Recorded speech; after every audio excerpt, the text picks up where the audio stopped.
कहानी हमें ले जाती है आज से 20,000 साल पहले के दौर में, जब इंसान छोटे छोटे कबीलों में बंटे थे। कहानी में हमें पुराने जमाने के यूरोपीय लोगों को दिखाया जाता है जो कबीले में रहते हुए एक साथ मिलकर शिकार करते हैं। यहाँ हमें इसी कबीले के सरदार को दिखाया जाता है जिसका नाम था एर्गन। कुछ महीने बाद ठंड का मौसम आने वाला था, इसलिए वो सब सर्दियों का खाना इकट्ठा करने के लिए अपने कबीले वालों के साथ शिकार पर आए हैं और उनके सामने बहुत बड़ी भैंसों का झुंड होता है। सभी लोग रेंगते हुए भैंसों के झुंड के पास पहुंचते हैं। एर्गन जो कबीले का सरदार होता है वो सही मौका देखते ही अटैक करने का इशारा कर देता है। ये सब के सब उन पर हमला कर देते हैं। शिकारियों से बचने के लिए भैंसें उल्टी तरफ भागना शुरू कर देती हैं, जिनमें से एक एक करके कई सारी भैंसें खाई में गिर जाती हैं। लेकिन उनमें से एक भैंसा बच गया था और वो जंगली भैंसा गुस्से में एर्गन के बेटे नोयान की तरफ भागता है। नोयान पहली बार शिकार पर आया था और उसे शिकार से बचने के तरीके मालूम नहीं थे। एर्गन अपने बेटे को रास्ते से हटने के लिए कहता है, लेकिन वो डर जाता है और नोयान उससे भागना शुरू कर देता है। वो जंगली भैंसा तेजी से नोयान की तरफ बढ़ते हुए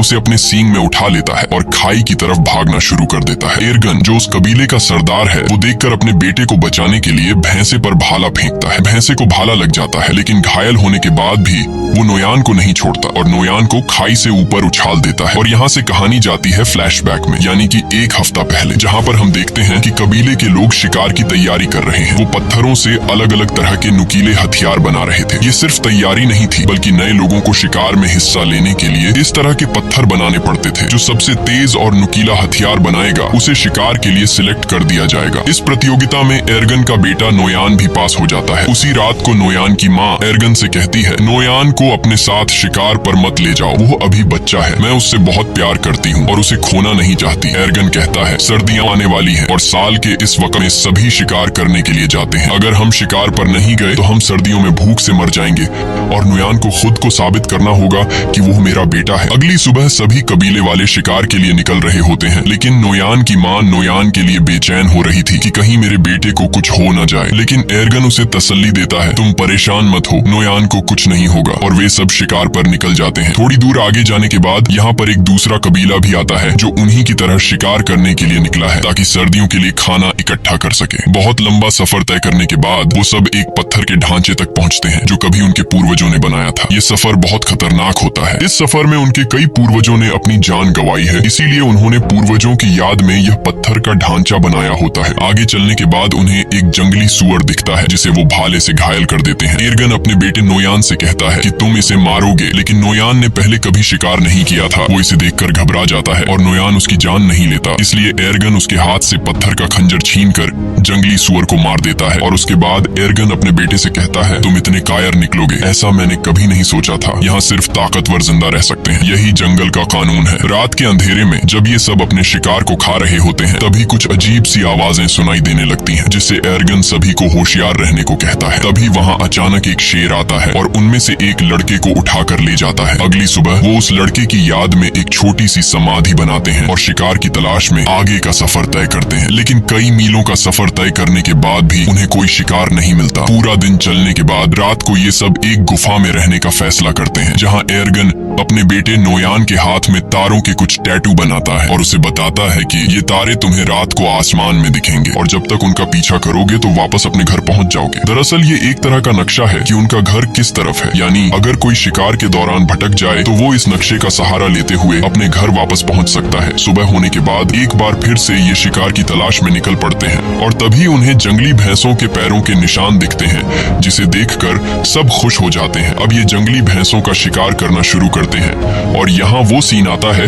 जब एक जंगली भैंसे ने नोयान को पहाड़ी से उछाल दिया था। कहानी वापस प्रेजेंट में आती है जहाँ दिखाया जाता है कि जब नोयान को चट्टान से उछाला गया तो वो नीचे जा गिरा, लेकिन वो चट्टानों के बीच एक पत्थर को पकड़कर लटक जाता है। एर्गन जल्दी से वहाँ पहुँच जाता है और अपने बेटे से कहता है, हिम्मत मत हारना, मैं तुम्हें बचा लूंगा। लेकिन तभी वो पत्थर टूट जाता है जिसे पकड़कर नोयान लटका हुआ होता है। नोयान चट्टानों से टकराता हुआ नीचे गिरता है और चट्टानों के बीच में बने हुए एक छोटे से रास्ते में जा गिरता है। एर्गन अपने बेटे को बचाने के लिए जाना चाहता है, लेकिन उसके कबीले वाले लोग उसे रोक लेते हैं। वो कहते हैं, अब यहाँ से नीचे जाने का कोई रास्ता नहीं है, तुम्हारा बेटा अब इस दुनिया में नहीं रहा, हम तुम्हें खोना नहीं चाहते, तुम हमारे कबीले के सरदार हो, तुम्हारी जिम्मेदारी है कि तुम हम सब की हिफाजत करो और हमें वापस घर ले चलो। लेकिन एर्गन किसी की भी बात को मानने देने को तैयार नहीं था। वो पूरी रात उसी चट्टान के किनारे बैठकर अपने बेटे को आवाजें देता रहता है, लेकिन आखिरकार उसे समझ आ जाता है कि अब मेरा बेटा इस दुनिया में नहीं रहा। और अगली सुबह तक जब उसका बेटा नहीं आता तो उसके तमाम साथी नुयान की याद में वहाँ एक छोटा सा पत्थर का समाधि बना लेते हैं और अपना किया हुआ शिकार लेकर वापस कबीले की तरफ निकल पड़ते हैं। उनके जाने के कुछ देर बाद नुयान के ऊपर एक गिद्ध आकर बैठ जाता है और चोंच मारना शुरू कर देता है, मगर उससे पहले कि वो उसे खाता नुयान की आंख खुल जाती है। वो गिद्ध को नीचे फेंक देता है और उसके बाद वो अपने पिता को आवाज देता है, लेकिन उसे कोई भी जवाब नहीं मिलता। इससे पता चल जाता है कि सभी यहाँ से चले गए और अब उसकी कोई मदद नहीं कर सकता। वो हार नहीं मानता और चट्टान पर चढ़ने की कोशिश करता है, लेकिन वो ज्यादा ऊपर चढ़ नहीं पाता। नीचे बहुत गहरी खाई होती है और शायद किस्मत उसे जीने का एक दूसरा मौका देना चाहती है। कुछ ही देर बाद वहाँ तेज बारिश शुरू हो जाती है और बारिश की वजह से नीचे खाई धीरे धीरे नदी में बदलने लगती है। उसे समझ आ जाती है कि अगर उसे जिंदा रहना है तो उसे नीचे खाई में कूदना होगा। और जब नुयान को अंदाजा होता है कि पानी अब गहरा हो गया है, अगर वो छलांग लगा दे तो उसे कोई चोट नहीं आएगी। इसके बाद वो पानी में कूद जाता है, लेकिन पानी में गिरते ही वो बेहोश हो जाता है। अगले दिन जब उसे होश आता है तो वो खुद को दूसरी जगह में पाता है। ऊंचाई से कूदने पर वो बच तो गया था, लेकिन उसके पैर की हड्डी मुड़ गई थी। फिर वो अपने टूटे हुए पैर को लकड़ियों से बांधता है, जिससे वो चलने के काबिल हो जाता है। और फिर वो उस चट्टान के ऊपर पहुंचता है जहां से वो गिरा था। लेकिन वहां पहुंचकर जब वो देखता है कि उनके लोगों ने उसकी समाधि बना दी, जिससे वो रोने लगता है, वो समझ जाता है कि उसके पिता एर्गन और कबीले वालों ने ये यकीन कर लिया था कि नुयान मर चुका है। तभी अचानक उसे आसपास कुछ अजीब आवाजें सुनाई देती हैं और खतरे से बचने के लिए नुयान पेड़ पर चढ़ जाता है, जहां वो पूरी रात एक सूखे पेड़ के ऊपर गुजारता है। अगली सुबह जब वो पानी पीने जाता है तो वो भेड़ियों की एक झुंड को देखता है और वो भेड़िए तेजी से उसकी तरफ बढ़ रहे थे। तभी कुछ भेड़िए उस पर हमला कर देते हैं। नुयान वापस पेड़ की तरफ भागता है, लेकिन एक भेड़िया उसका पांव पकड़ लेता है। नुयान चाकू से उस भेड़िए पे वार करता है, जिससे वो भेड़िया जख्मी होकर नीचे गिर जाता है और नुयान जल्दी से पेड़ पर चढ़ जाता है। सारी रात भेड़िए नीचे उसका इंतजार करते हैं, लेकिन जब सुबह होती है तो सब भेड़िए जा चुके होते हैं। सिर्फ वही जख्मी भेड़िया वहाँ पर मौजूद होता है जिसे कल उसने चाकू से मारा था। नुयान सबसे पहले अपने चाकू से अपने लिए एक भाला बनाता है और भेड़िए को मारने जाता है, लेकिन जख्मी भेड़िए को मारते वक्त उसे रहम आ जाता है और वो उसे मारने का इरादा बदल देता है। इसके बाद वो पहले उसके मुंह को पट्टी से बांध लेता है और फिर उसे उठाकर उस गुफा में ले जाता है जहां वो अपने कबीले के साथ एक रात ठहरा था। अगली सुबह उठकर वह जड़ी बूटी ढूंढने निकल पड़ता है और फिर उन जड़ी बूटियों को पीसकर अपने पैर पर लगाता है। इसी बीच जब वह पानी पी रहा होता है तो वह देखता है कि भेड़िया अपने मुंह पर बंधी रस्सी को खोल चुका है।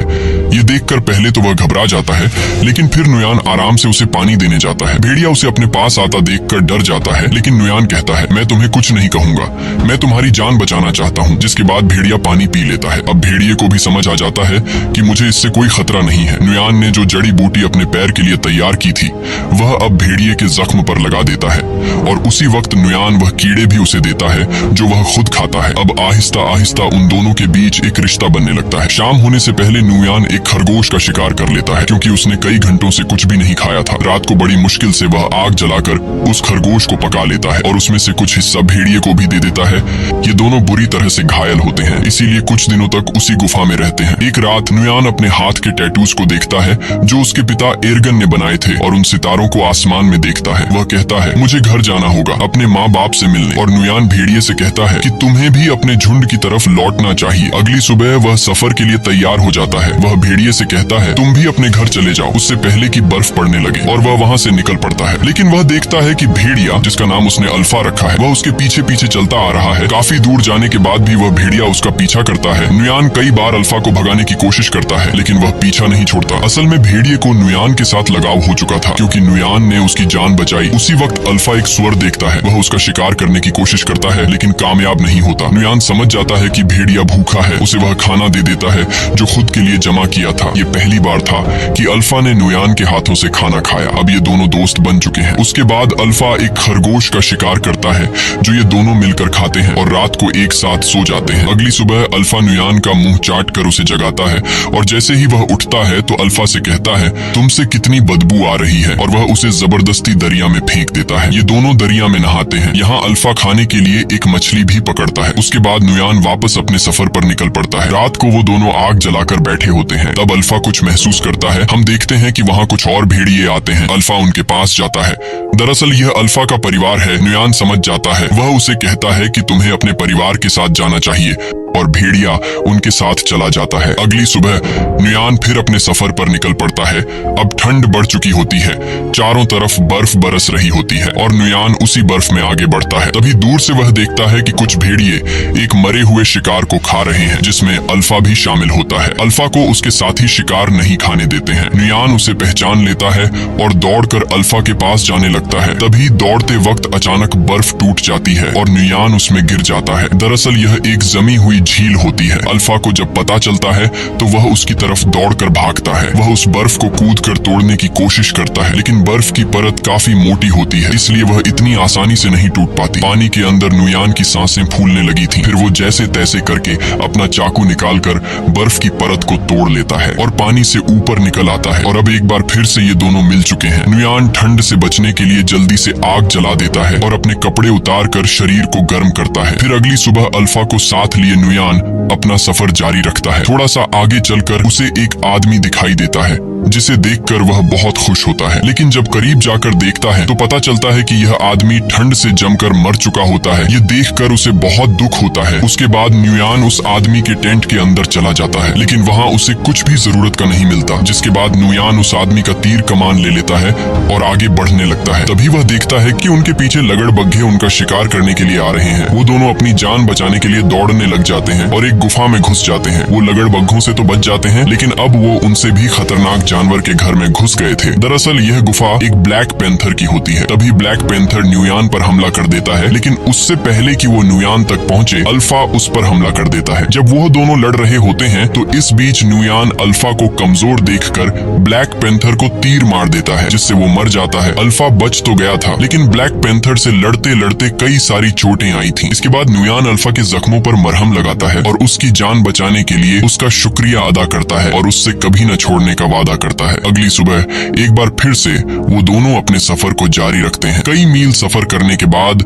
आखिरकार नुयान को वो समाधि मिल जाती है जो उनके पूर्वजों ने बनाई थी। उसे देखकर वो बहुत खुश हो जाता है और उसे पता चलता है कि वो अब तक सही रास्ते पर चल रहा था। अब वो अपने कबीले से ज्यादा दूर नहीं, जल्द ही वो अपने कबीले के पास पहुंच जाएगा। तो अब फिर से सफर जारी रखता है, लेकिन थोड़ी दूर जाने के बाद अल्फा गिर जाता है। कमजोरी और जख्मों की वजह से वो अब चलने के काबिल नहीं था। नुयान बिना टाइम जाया किए अल्फा को अपनी गोद में उठाकर कबीले की तरफ बढ़ने लगता है। बर्फीला तूफान बहुत तेज था और कई हफ्तों से नुयान सफर कर रहा था, इसीलिए अब उसे आगे सफर करने में बहुत मुश्किल पड़ रही थी। लेकिन वो हिम्मत नहीं हारता और आहिस्ता आहिस्ता कबीले की तरफ बढ़ता है। एक जगह पहुंचने के बाद उसे दूर से अपना कबीला दिखाई देने लगता है। इस दौरान उसके पिता को भी पता चल जाता है कि दूर से कोई आ रहा है। इतने दिनों बाद अपने घर को देखकर उसकी खुशी का कोई ठिकाना नहीं था। उसके बाद जैसे तैसे करके वो अपने कबीले तक पहुंच जाता है और वहीं पर गिर जाता है। नुयान को देखकर उसके माता पिता दौड़ कर आते हैं। उसे देखकर उन दोनों को यकीन नहीं होता कि ये हमारा बेटा है। वो दोनों मान चुके थे कि हमारा बेटा मर चुका है, लेकिन अब उसे जिंदा देखकर वो बहुत ज्यादा खुश हो जाते हैं। फिर नुयान अपने पिता से कहता है कि अल्फा को बचा लीजिए। यह कहकर नुयान बेहोश हो जाता है। कुछ घंटे बाद जब उसकी आंख खुलती है तो वो अपने घर में होता है। उसके माता पिता और कबीले के लोग चारों तरफ बैठे हुए होते हैं और अल्फा भी उसके पास में ही लेटा हुआ था। लेकिन यहाँ उन्हें पता चलता है कि अल्फा ने कुछ बच्चों को जन्म दिया है। ये देखकर नुयान चौंक जाता है। यानी अल्फा एक भेड़िया थी और प्रेग्नेंट होने के बावजूद अल्फा ने सफर पर नुयान का एक एक कदम पर साथ दिया। ये देखकर नुयान उसे अपने गले लगाता है और दिल ही दिल में उसका शुक्रिया अदा करता है। अब कहानी के एंड में हम देखते हैं कि कुछ हफ्ते बीतने के बाद अल्फा के बच्चे अब काफी बड़े हो चुके हैं। यह एक नए दौर की शुरुआत होती है। यहाँ इंसानों ने जानवरों से भी दोस्ती करना शुरू कर दी है। आखिर में ये दिखाया जाता है कि नुयान कई मुश्किलें झेलने के बाद आखिरकार घर पहुंच गया और अब अल्फा और उसके बच्चे भी उसके साथ थे। इसी के साथ कहानी खत्म हो जाती है। अगर वीडियो आपको पसंद आई हो तो हमारे चैनल को जरूर सब्सक्राइब कीजिए।